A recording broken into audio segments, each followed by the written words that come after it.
AB, it looked horrible in the first half, First, and it then was they rough. really got it going, and hopefully the old connection is there. They Um, finally hit the big one, even though he had like a touchdown, and until that one, then it was like it was funny. I was sitting in our seats, we're watching it. He's running down the sideline towards our corner, and I'm like, he's open. I'm like yelling, he's open, he's open. Can he hit him? And then it would like landed right where I was like, yes, that's what we want. and for What we once, he did hit him and not overthrow him or somebody running. It looks like running the wrong route or something like that. So Yeah, they and actually connected. yeah, he did have the silly toss up in the air at halftime interception, but which was not a Oh, good that was decision as far. brutal. To me, at the game, and I don't know if anyone else thought this either, or what you thought.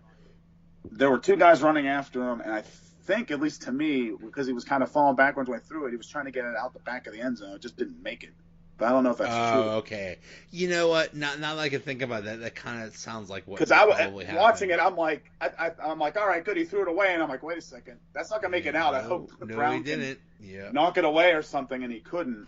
So I think, I mean, at least in my head, I don't know if he would use that as an excuse. Or it was still a silly decision, but I was just mad those first two plays on that drive that they didn't try and run one of them because they had that timeout and Connor was running so well that they probably should have ran at least one of those plays. And maybe that play doesn't happen.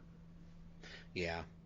But Yeah. I mean that you kind of when a couple people are coming after you and about to kill you, maybe your decision making isn't that great. So yeah, right. can't really blame him there. So Yeah, and they made up for it. So it wasn't like three other touchdowns and looked pretty solid in the second half. I mean, luckily the team didn't have to overthrow or anything like that because the running game was going pretty well. So yeah.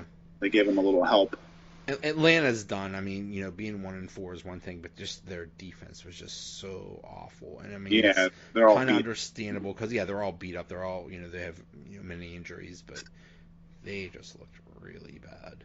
So Yeah, I mean, yeah. Again, it's one thing for their their defense to struggle when they're all hurt. I was just still pleasantly surprised about the Steelers defense holding them the 10 points in the first half and having such a low score. Well, holding them to so many. I mean, they got some good yards at the end, but the score was low. So yep. very positive things. Yes. Yes. All right, sir. I will talk to you Wednesday. Yeah, talk to you later, man. Yep. Have a Good good one. stuff. You too. Mhm. Bye. All right, that does it for another episode. Thanks for listening. On a sad note, I lost a member of the family this weekend. It's just a reminder that life is too short.